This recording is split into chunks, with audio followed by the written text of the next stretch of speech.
One. Good morning, y'all. This is Shop Talk 20.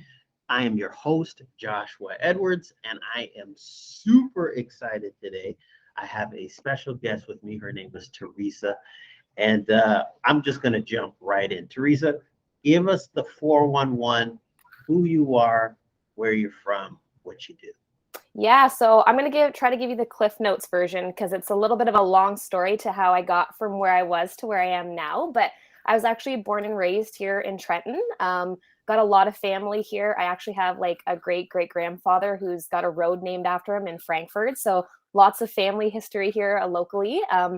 Did all the regular schooling, and then when it came time to go to university, I decided to go to University of Ottawa to get my honors BA with a specialization in English literature. So I kind of dove into that knowing that it would kind of be a little bit difficult to get a job after, but I was like, you know what, I'm super passionate about literature, about all these things, kind of focusing on storytelling and that and those kinds of things. So I just kind of went for it. And I did obviously struggle a little bit post-grad with trying to find something in my field. So moved back here for a little bit, just worked. And then I was like, I've worked really hard to get where I've gotten. And I think that I have a lot to kind of show people, or I have this drive in me to help people. So I was like, what's my next step? So that led me to just doing some research. And I came across the IMC program at St. Lawrence College. So Interactive Marketing Communications. That's like a post-grad degree. So you have to have a degree pre-existing. It doesn't have to be marketing. It could be in anything. But I did a little bit of a tour and I was just talking to the professors there. And I'm like, this seems like a good fit for me. Like I love writing my own stories and like storytelling, and marketing has so much of that I was just like, this feels right for me. So I did that for a year, lived in Kingston, did my program, did some placement with the UHKF Foundation in Kingston, which is a nonprofit that raises money for all the hospitals there. And that was just like so exciting for me. I was like, I just have this drive in me to help people. So starting off in nonprofit was a confirmation that even if I don't stay in nonprofit, I'm doing something right. I'm helping people, right? So I lived in Kingston for a little bit. My partner ended up getting a job in Peterborough, so we moved there. I got a job with one of North America's largest publishing companies. So I worked for a company that owned like 6 different magazines, and we had a lot of outsourced kind of marketing. So I did that for a bit. Ended up getting pregnant, had mat leave, and then we ended up moving back here. And I met Jenny at Simple Desk, and I've been working here for 2 years now. So I'm the head of marketing there. So like if you were ever to ask me like what I do, it's a lot. Like I do a lot of different things, and I think that's par for the course for anybody in marketing. But I just love it. I love meeting entrepreneurs here and just connecting with them and being able to use my skills to help them. Wow, that's so wonderful. I love the transition of like, having these different experiences throughout your career and having that aha moment, like, oh my goodness, I love helping people in these different capacities, and then being able to walk fully in what you're doing now. That's such a good feeling. Yeah, absolutely. I think it's so important to love what you do too. I find I've talked with a lot of marketing people like over the years that I've been in marketing, and there's just a general sense of, especially new people coming into the industry, that they are expected to take on a lot. It's like you get a role and you're the only person in there that knows how to do anything marketing, and you're wearing all these different hats, and it leads to a lot of burnout. So I always say, like, if you're not doing what you love, then why are you there? Like if you don't, like, you can get marketing anywhere, but find that niche or that industry that kind of works for you and just go full tilt. You never want to be doing anything that doesn't leave you feeling fulfilled at the end of the day. I absolutely love that. And I love how you brought up burnout and avoiding that. And I'm actually going to go here with you because I think this is going to bring a lot of value to our listeners. Like, you mentioned this marketing, you're wearing a lot of hats. I totally can understand, relate with that. And how does one in this field, and I know this is gonna transfer over to different industries, so I'm looking for the nugget here, but what for you has been one of the keys of being able to avoid burnout? Because like with anything, especially within a small business, like the multiple hats is almost unavoidable. So how does one, or how do you avoid burnout in still being being successful in what you're doing? Yeah, so I do want to preface like what I give in terms of advice for people with the fact that I wasn't always in that kind of headspace where I'm like, okay, I'm getting burnt out or I need to take a step back. I think a lot of the times, especially for new grads or people who are newer to whatever industry that they're in, they're just kind of this expectation, like I have to do all the things and I can't complain or I can't stand up for myself. Like this is just the way that things are, and I have to kind of push through, and I'll just go home and complain at the end of the day and start it all over and do nothing. So I was honestly in that headspace for a really long time. I was just like, I don't want to let anybody down. I don't want to be like a voice and cause problems with anybody. But then you kind of set the expectation for what people value you for. They're like, oh, she doesn't have any boundaries, so I can boundary stomp, or I can put something on her that I don't want to do because she'll just go, yeah, for sure, I'll do that, and I'll drop whatever I'm doing. And that really, those expectations of what I was capable of were really like draining for me. So the turning point for me was honestly having my daughter. So like when I was hands-on during like mat leave and didn't have any work, I was just kind of like right in my area. Like I was so excited. I was so hands-on. I was so involved. I just had this energy and this excitement for life. And then like transitioning back into the workplace and then still like having those behaviors of I have to do this and I have to help people and I can't set boundaries or I can't say no. It started to kind of filter into like my parenting. So I found that I had less patience or less energy or less drive to just be really involved. And from a parenting perspective, that's the worst feeling that you can ever have. Like I'm doing too much in the workspace that it's affecting these other aspects of my life. So what I try to do is, and this is a work in progress. I think it's really important to like say that even if you're at this point where you're like, I need to prevent burnout, you constantly have to be working on it because it's so easy to fall into the trap of this is how I'm used to doing things. And I'll just keep taking all of these projects and these tasks on. So the first thing that I do to avoid burnout is give myself credit. So I never did that before. I would do like all of the things and I would be talking to clients and they'd say, well, how do you do all these things in a day? Like you're one person doing all this stuff. And that would, for me, would be like kind of a shock because I'm like, this is my job. This is what I do. Right. But I started organizing everything that I did and crossing the list off. And then at the end of every day, I would start looking at all the stuff I did. And I said, you know what? Maybe I didn't get 50% of my list done, but I got 4 things that were really big and I deserve a round of applause for that. Like if I don't cheer for myself, I can't expect other people to cheer for me because I'm not setting that expectation that what I've done is valuable. So it's like just, like you got to clap for yourself so that people know she needs that affirmation or she needs that email saying like, hey, I saw what you did and you did an amazing job. Like it's so hard. And especially if you would know this working for like a smaller company that does like outsourcing, like people outsource to you, that it's so easy to fall into the trap of this client needs this or this client needs this. But what about you? What do you need in order to do that? Do you need some help? And if you do need help, ask for it. It's okay to ask. It doesn't mean that you're not capable or that you're not knowledgeable or that you're not skilled. It just means that you're one person and you're realizing what your limitations are and you're okay with saying, I need some support or, I need some applause or whatever it is that you need. Don't be afraid to ask for it. So. It's so crazy, Theresa, how the stars align in this conversation right now. Like I was literally, you're gonna laugh at this. I was literally on a call yesterday with a group of students from Loyalist. They're in the business sales and marketing program, and I took the words out of your mouth. Oh, I was gosh. like,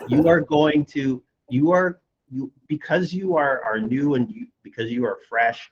And we all experience this to some degree. Yeah. There feels like there's that expectation. I got to deliver. I got to do this, that, and the third. I got to prove myself. I got to be on point. And I said, be available, but not to your detriment.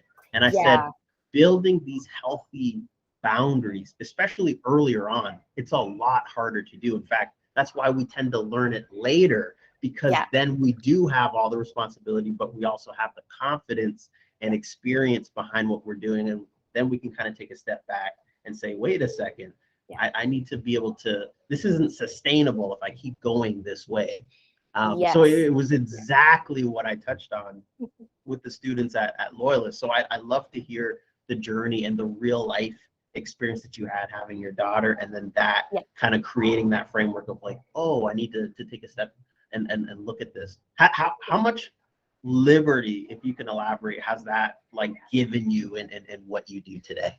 Yeah, I think that is honestly what helped me kind of sustain that moving forward kind of mentality of honestly trying to just say, these are my boundaries, or like sometimes an email will come in and I really fight the urge to be like, yeah, I'll hop on that and do that. But I say, I can do this, but I need this time frame to do it, just so you know. So if you need somebody else on the team, or if it's a client, like let's figure out like a time frame that's realistic for everybody, because I can't be jumping at every email that comes in. It's really hard for the creativity process. So I think that freedom or that relief, or finding that when I'm hanging out with my daughter after I pick her up from preschool, and I'm having that energy and that excitement, that is what keeps me moving forward. It's like that feeling, because I have lived so long in that feeling of just like depressed, anxious, stressed, but still just doing what I can for everybody, that to have that light or that experience, it is very liberating for me. And like I said, when you're coming from a place where you've constantly worked, like I worked for 5 years in this role of always wearing all of the hats and doing everything and being there for everybody, and then having a really hard time asking for help. So to get out of that system is really, really difficult. And I think anybody shouldn't be deterred, like to start if they're finding it difficult. It's just every day wake up and say like, this is what is expected of me today, and if I only get 2 things done today, that's enough. Like some days you might get more done, and maybe that's a big celebration for you, and that's cool, but don't always set that expectation that you have to do all of the things. So yeah, it's been really liberating for me, and it's made me, there's glimpses of me like kind of rediscovering the old me, because I'm like, I have that time, or I have that energy, or I have that drive to do what it is that I used to love to do. And it's been amazing on this journey. It's been difficult, but it's been really, really great for me. Wow, that's Yeah. amazing, Theresa. You Yeah. said something that really is so true, which is like, you have to continue every day to Yeah. do that. And words I often use is like, man, I have to choose to actively walk within Yeah. the boundaries that I set in my Yes. business. Yeah. And because every day something comes up where it's going to challenge you, and you then have to make a decision. Am I going to choose to, stand for my boundaries or not? Yeah. And I love how we're so relatable in the industry that we're in. Mhm. And you know this, Theresa, like in our industry, it's like marketing seems to be sometimes the last thing that are on small business owners' minds. And Yes. usually it's too little too late when it becomes important. Therefore, it Yes. translates to I needed this yesterday, so I Yep. need it today. Yep. And being able to actively walk in those boundaries is a very difficult thing. Like achieving Yeah. simplicity in business is a very Yeah. difficult thing to achieve. So the fact that you have that grounding in what you're doing, that already tells me you're going to be soaring for years to come because Well, it's sustainable. yeah, I do hope that. And I think sometimes what is also difficult for me in terms of like setting the boundaries sometimes with the clients is I take a lot of time to get to know them. So like most of our calls start off with just like talking about like what they did on the weekend, or like how their kids are doing or whatever. So when you make those connections with clients, and that's how I thrive. I know some business owners will say like, you need to be more rigid or not so personable. I just love being like knowing my clients and knowing what's going on in their life, and being able to like be like, hey, how did that thing go that you told me about last week? So I love doing that, but it does make the boundary setting a little bit difficult, because you are aware of what's going on in their life, or why a marketing strategy that you're kind of working on is so important, because that's how they're paying their bills, or this is how they're sending their kids to school or putting food on the table. So that part is really difficult. But I always think to myself, when I feel like I'm falling into that trap, my marketing is going to be better if I'm at a place where I'm feeling creative and I'm feeling excited and I'm feeling passionate about the project. If I'm doing everything that I can for everybody all the time, I'm going to be burnt out, and that creativity is really difficult to find, and that passion is really hard to find. So it's like I have to remember if I do all the things, I'm not giving 100% to people, and I can't in good conscience not give 100%. So it's like, I can help you with that, but it might be next week or it might be next month that we kind of talk about doing these things, right? So it's like, take things one day at a time and just make sure that you're saying like, this is my value and this is my worth. Otherwise, people will step all over you, especially in the marketing industry. It just kind of seems to be how it goes. Wow. You know what, Theresa, I really appreciate your transparency there when we talked about like the difficulty, because I know exactly what you're saying. Like, Yeah. and I think it's in our nature. Like we're curious by nature. So we want to know like what's kind of going on behind the closed doors. I find in the onboarding process, more questions will tend to be asked about like what's happening in your business versus like, here's the strategy, here's what we're going to do. And you uncover the lives of these people in the process, which it builds that deeper connection. But to your point, very, very difficult when you know, hey, this is kind of what's on the line. And actually, funny enough, I'll share this with you. This is why I started talking a little bit more about small business owners not investing in marketing when their business is on life support. Yes. Yeah. I've just found that that's been such a something I needed to start speaking about, because I see it happen time and time and again. And I was like, marketing will not save your business. It will enhance it and help you go to where you want to go. But it will, if the ship is already going down, marketing is not going to save you. Have you experienced that? I'm curious. Yeah. And you know what, honestly, like, cause I've done a lot of like free webinars with the Small Business Center where I've like taken like a particular aspect of marketing and I've taught small business owners like that, like tips and tricks or things that they need to be aware of. So I've done a lot of that. So I've met a lot of small business owners through that. Also do like a 2-hour free marketing session right now through the Small Business Center as well. So I'm meeting a lot of entrepreneurs and like where they're at. So like in these conversations, a lot of the times when they're at that point where they're like business is really just going downhill, it's because they're usually feeling burnt out or like consumed with all of the things. So they're like, I have to do this, or my marketing needs to do this because I need to take bookings or I need to sell products. And then I always kind of have to bring them back and say like, why did you start your business in the first place? Like, what was it about that product or that service that really like ignited that fire inside of you and made you excited to share it with the world? Because they just get lost with it, right? Like they get so consumed with the numbers or like how big their email list is or like how many, you know what I mean? It's like they're always focused on the wrong thing. So then I'm always saying like tap into that passion. Like, why did you start? And if you can't connect with that, it doesn't matter what you come up with marketing because it's going to feel disingenuous. Like it's going to come across very like buy this product or book this service. It's not going to be like book this experience because I want you to feel XYZ, or I'm passionate about this, and getting that excitement for people who are potential customers. You lose that completely. So a lot of the times it's not even they need marketing help.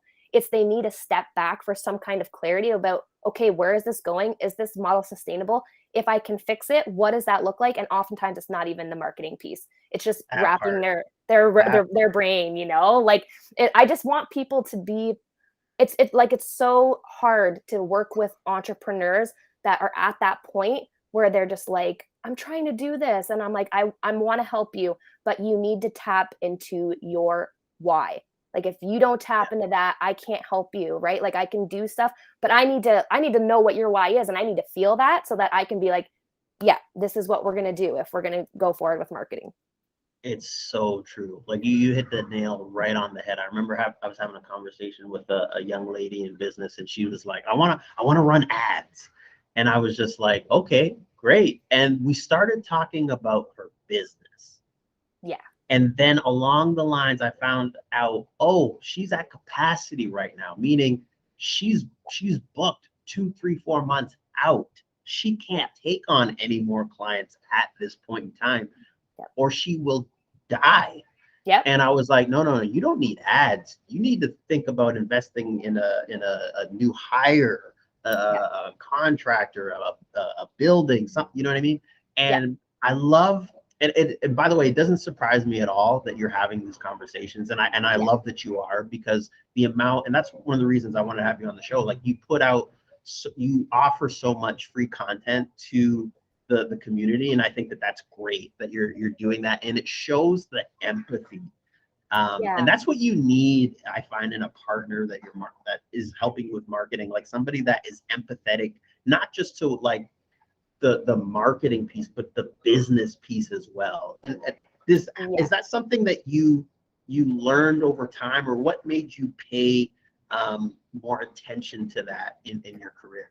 Honestly, I think a lot of it is personality. Like I always, from the time I can remember, have just been like a very like emotional person, and I've always kind of put my needs over other people. That sounds like a humble brag, but I promise you it's not. It's just my personality. So when I started in marketing and started working in the nonprofit industry, that's honestly where I really flourished, because it was like I'm doing something that's helping people. Like it's helping people get awareness about these life-saving programs, or it's helping to raise money for equipment that is needed in the hospitals. So that was like a good fit for me. And I have worked a couple of jobs where it's like I'm just doing marketing to make like somebody who doesn't appreciate my efforts, just making them more money so they can do all the things, and I'm just making peanuts. And that was a really hard place for me. And that's when I was like, I can't go back to that because it's not right for me. I need to be doing something that gives back. So when I started working at Simple Desk and meeting with all these entrepreneurs, because these people are our neighbors, like they're our neighbors, like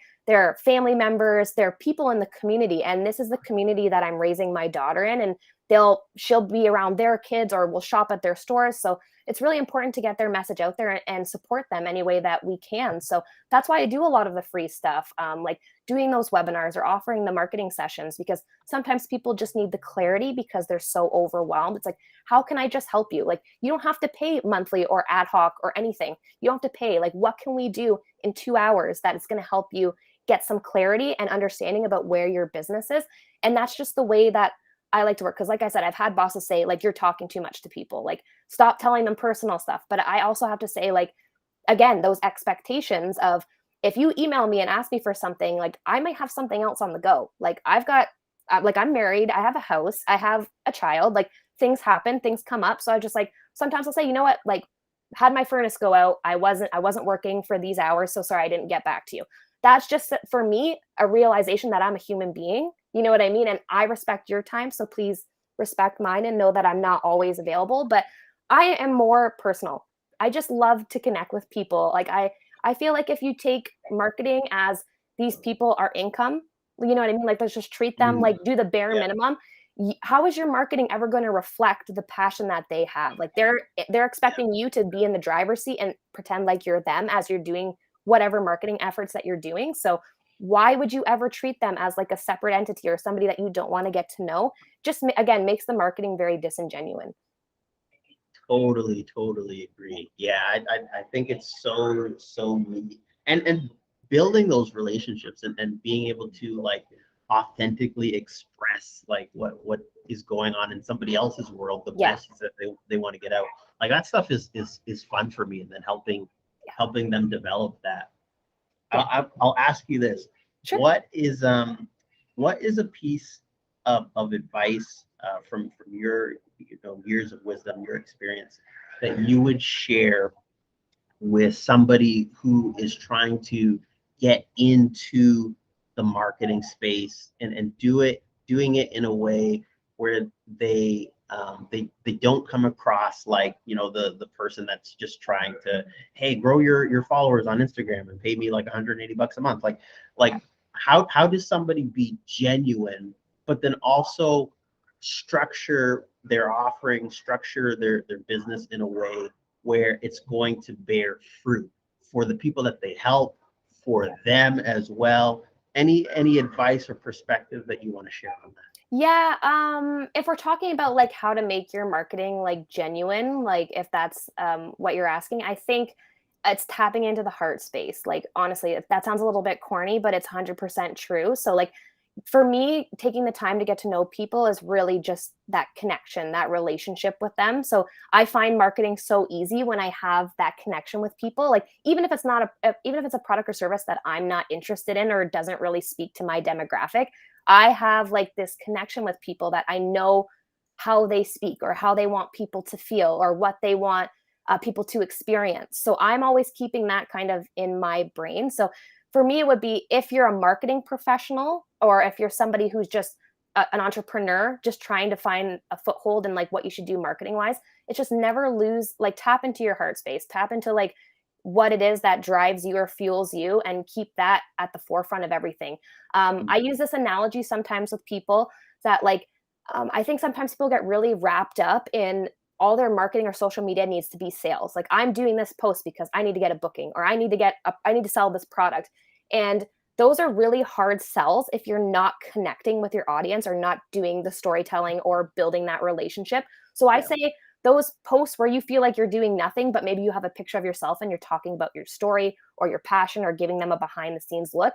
That's the relationship build or the cushion for like when you hit them hard with the sale, or when you start kind of pre-launching like a course or something like that. It just makes that messaging a little bit softer because people will feel connected to you and want to support you, even if they're not the ones that are going to be booking or buying a product. They might say, I know my friend or whatever can benefit from the service, so I'm going to refer them because they feel that connection to you.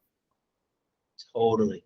Reputation, like brand is building brand for me is like probably the most fun part of social media, like spending time just like making that mark and letting people know like this is what I'm about, this is what I stand for, this is what is important to me. Exactly. Last question, and I've really enjoyed this conversation. Like, oh, good. Me too. You're a treat to speak with, and I appreciate you.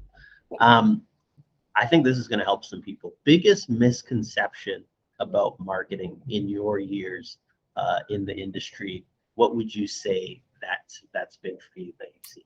I feel like you might also agree with this, but that marketing takes 2 seconds.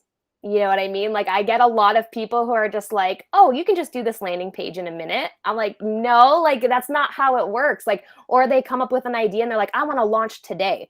And I was like, well, like usually from a marketing perspective, we talk about pre-launch or like things that you can do, right? So that is really hard. I've worked a couple of jobs actually where people would not be cognizant of the workload that you have. Obviously, again, not setting those expectations or them not appreciating your boundaries, and then just dropping by and you've already got like a pile of work and just saying, yeah, you can do this in 5 minutes. Like I can, but is the quality going to be good? Like that's, it's a huge misconception. And it's a misconception too, that everybody knows how to do all the things too. Like those are the two things that I've found in, like, I've been working in marketing for 6 going on 7 years now. And those are the two things that from having done a lot of different jobs that I constantly encounter. So I'm a really avid learner. I love to learn. And I've had people say like, oh, I use this platform. Have you used it before? And I go, nope, but I can learn it. Like I'm pretty quick at it, but not everybody does that. Like for a bigger marketing company, you might have somebody that just does copywriting or just does email. But when you're working with a small company, you're doing all the things. So like not everybody wants to do that or knows how to do things. So it's kind of being aware of what people's limitations or what they're willing to learn. But yeah, that and just everything takes seconds to do. That is a really harmful ideology or a way of thinking about marketing, because then that makes the person doing the work feel really pressured to get it done in a short period of time. Oh, you hit the nail right on. Yeah. Oh my goodness. I'll share this real quick story and we'll wrap up. I had hiring is really tough right now across the board, right? And we've gotten a lot of requests, people wanting to, venture into whether it be ads or organic social in order to kind of put that message out there. Hey, we're looking for people. Yeah. And there was this one situation where we were prepping an ad to go out for a client, and we were late getting the information to kind of build it, but again, time was of the essence. What else is new? Yeah. And we're putting in the work, we're getting the ad together, and then they're like, oh my goodness, you took too long. I put out a post. Ugh. And I was like, okay, first of all, posts and ads are two different things. Yes. Yeah. And I said, your audience on the organic side isn't even who you're looking for to hire. Yes. Your target audience on your social is your ideal client. It's not somebody who you're potentially looking to onboard to your company as an employee. Yes. So it was an example to your point of like marketing takes seconds. Yeah, not trusting this thing, because a lot of people don't have an appreciation for marketing. I think it's just posting, you know what I mean? Like it's just video or it's just pictures. There's so much strategy that goes behind it that I don't think people realize that, and they just expect, if I don't get it done, I'll just do something quick. I've had people do that where they don't wait till they double post over top of me, and I'm like, I had a post scheduled to go out and you just posted at the same time. So it's like stuff like that that's common, but I think it's just allowing them to see like this is a lot of work, this is a lot of strategy that goes on. So it's like just being appreciative or understanding of what we do, because it is hard work, but it's rewarding if you give people the kudos that they deserve. Yeah, and honestly, like I have so much empathy for people that are learning about the space. Obviously, Yeah, you know, it's a learning curve for everybody, but I do appreciate having this candorous conversation, because yeah. this is real stuff that happens. Oh yeah, you know, all the to us time. every single day, and I really appreciate your candor on that, and really appreciate your time today. Being able to hear from you, it's a treat to speak with you, and I know everything that you do now and in the future is going to be an absolute success. So, oh, thank you so much. That means a lot, and thank you so much for having me. Absolutely, Theresa. We're gonna have you back. All right, sounds good. Anytime. Awesome. All right, you have a wonderful day. Take care. You too. Bye.